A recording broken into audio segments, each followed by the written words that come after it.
guys about Danny Leyva being signed? Yeah. Could you give us your initial thoughts on that decision? Delighted. Woke up with a small smile on my face today. This is obviously something we've worked a long time for. Danny's worked a long time for, and I think it's the first of many kids. This is the proof of concept. I mean, we've talked for literally years about launching the academy and filling it full of talent, pushing kids to Defiance, and then pushing kids from Defiance to Sounders. So to have done this and to have done it with a kid who's 15 years old is pretty remarkable. And a credit to the kid and a credit to all of our coaches and staff that have helped along the way. Chris Little, Mark Nichols, Wade Weber, John Hutchinson, all guys that were part of Danny's development. So really, really important and really excited to have him as part of the first team. What did he show you guys in preseason that made you think he was ready for this opportunity even at 15? You know what, I think Schmetzer's a good one to ask that question to, Ari, just because they see him day to day. From my perspective, we're interested in investing in this space and spending. We've talked about we spend 8 figures in terms of club resources in developing players, and so for me, it's always going to be less about what did one person do on one day than are we creating the conditions to allow these kids to become really good soccer players. And I was just talking to Danny's dad, and he said, literally from the time he could walk, they put a ball at his feet, and they didn't go to birthday parties. They played soccer in the backyard, and I think you guys have a lot of fun stuff to ask Danny, but it comes down to the kid at the end of the day, and this is the kid with the right mentality, with the right skill set, with the right talents, and just really excited for him. This is the 12th homegrown player and 3rd S2 or Defiance player to sign an MLS deal. What's that tell the rest of the players, both in Defiance and the Sounders Academy, about their future and possibilities? Look, I think it's proof of concept. I think it's proof that we mean what we say. It's not just a bunch of empty words. It's we are signing kids, and we want to promote them to the first team as quickly as possible. The next milestone for Danny is when does he debut, and when does he then start his first game? And again, these are things that we want to continue to push for. And we still have a couple of roster spots that are still open. So there are opportunities for other players at Defiance right now. If they prove themselves, that we will sign them this year, this window even, if that timing fits in terms of their development. With 19 players down on that roster, how many did you get calls from other family or agents and those kinds of things already, or do you expect that? Just inquiries from those players and about their future? Look, I think those are ongoing conversations all the time, right? I mean, these are young kids and families, and it's a part of mentoring the kids, and as that's part of their development, right? And we have individual development plans for all of them, and Mark Nichols and his staff do a wonderful job of monitoring that stuff and having these conversations. And for me, I can see that it's genuine in that the Leyva family, they know Mark, and the comfort level that they have with Mark and the time they've spent with him, I think, is really indicative of the relationships that we've built there. And we got to meet his host family today, something we don't talk about as much, but the homestay program that we put in place a couple of years ago that allows us to recruit these kids from outside of the Seattle area and to stay with local families. And that's pretty incredible too, what they do. And I met their son Rowan is 3.5, and he's had a series of big brothers as we've hosted some of these kids with the family. But they're amazing, and all of this kind of community comes together, and that's what's required to develop these players. What's your ideal concept on the contract basis of a player that's this young in regards to how long the extent of the contract is and all of that? Yeah, longest contract that we're allowed to sign under FIFA is 5 years. So, and there's some qualifications and some nuance to that. But, we want to sign longer-term contracts with these kids that are younger. I mean, to state the obvious, right? I mean, I don't think there's any real wonderful intellectual questions that we've solved there, other than it's going to take a 15-year-old probably longer than it's going to take a 21-year-old to break into the team. And when it comes to those contracts, is there any type of buyout or any clauses of that nature when it comes to that? Nope.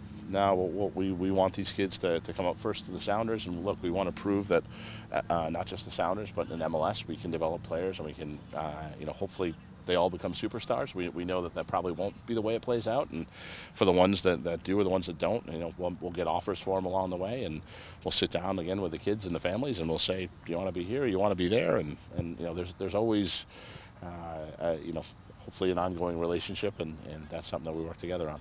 Is this is it a 5-year contract, or Yep. are there options involved? Just a 5-year contract. There's some options. Okay. But the total term is 5 years. Can you talk about the first time you guys scouted Leyva in Vegas and how that process came to be to get him to Seattle? That's a good one for Mark Nichols, because I definitely was not in Vegas when we scouted him as a 13-year-old. So, that's a better one for him, Danny. As far as support system, what about educationally for him? Education was a part of every Defiance contract, like an educational requirement. I talked to his mom on the way out, and he said the kid's never gotten anything less than an A in school. Very dedicated student, and absolutely, he gets a stipend as part of the contract from Southern New Hampshire University for an online education component, and that's when he gets to that university level. But in the meantime, obviously, Danny's got to finish high school, and we have, I think it's 10 or 11 or 12 of kids that are in full-time online high school here as part of our development program. So we call it pizza school. So if you guys ever stop by the pizza shop on the way to the cafeteria, like if you see the kids in there, they're studying. Like that's what they're doing during the day, and they're making sure that they have a life after football, after soccer. Did it surprise you at all just how fast he's made this rise, and when did it go from, okay, we have a talented kid, to, okay, this kid could actually make a run at a first-team deal? It's preseason. I mean, we took, I think, again, 12 or 13 of them even to preseason, and then you kind of just turn them loose and see how it goes. And Danny ran with it. They partnered him with Victor Rodriguez in the preseason, and Victor he's a very serious kind of quintessential pro, and I think it rubbed off on Danny, and it was the right model. And Danny's got a great mentality, and he picked up everything. I mean, I think there's some comparison to Christian Roldan, just in terms of how quickly he's assimilated and how quickly, like how much he wants to learn. And so Danny's really had the right approach, and it paid off. Usually when you talk about a 15-year-old, there's usually talk about maturity. I mean, what's he like as a person in your perspective? Pretty mature for a 15-year-old. I mean,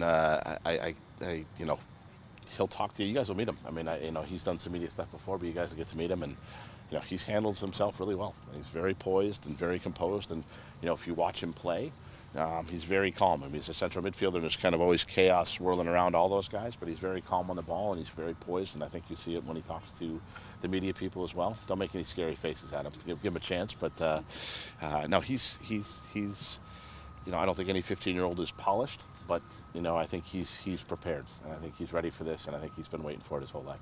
Speaking of his position, do you see him more as a 6 or an 8, and where does his growing, physically and just maturity fit into where you kind of see him down the line? Well, he's still skinny, so I think he's got some growing to do,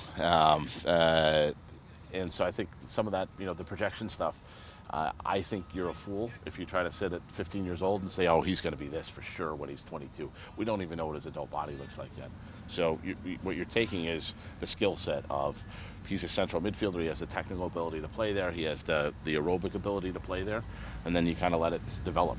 Danny, even within his career, right, he started as a 10, he's played more as an 8 recently. For Defiance, he's played exclusively as an 8 so far. But look, those are things too that the coaches will develop and that'll play out, and there's time. I think the important thing for some of these kids right now is to get them on the field. It'll still be really important for Danny, for example, to get Defiance games.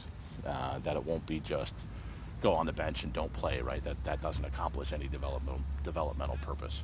Do it once, get the kid a taste, that kind of thing, sure. But he needs to get games regularly for Defiance. Now look, if he breaks into the Sounders and he's starting every week, no one's happier than me. But I think we got to set expectations realistically, give the kid some time, give him some runway, figure out what his best position is at that next level, at that highest level, and in the meantime, keep getting him games with Defiance so he continues to get reps and continues to develop.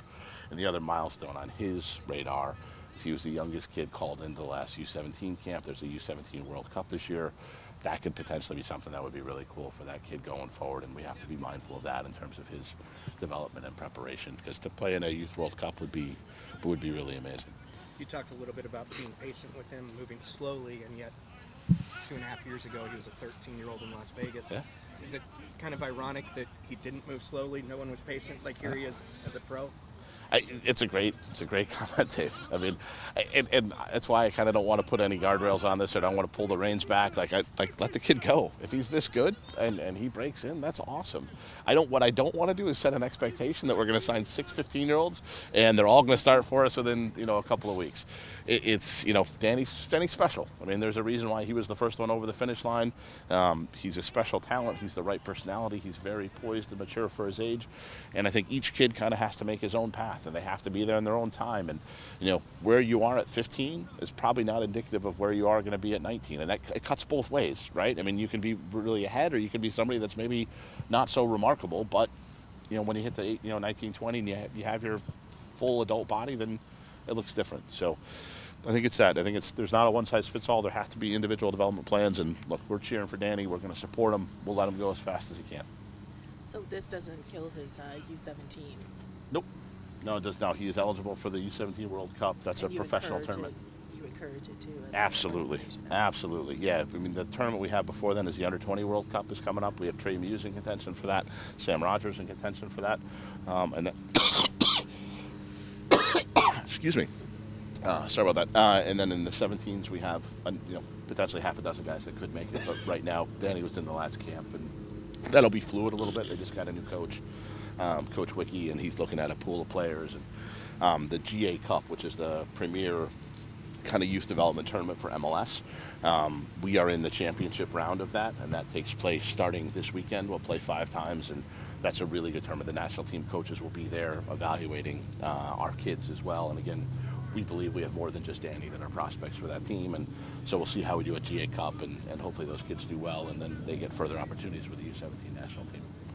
Would Danny be at the GA Cup, or is he? Yeah, well, we're not sure of who's going to Colorado right now, and that'll have a trickle-down effect as to. But I believe that he will be there for some part of it.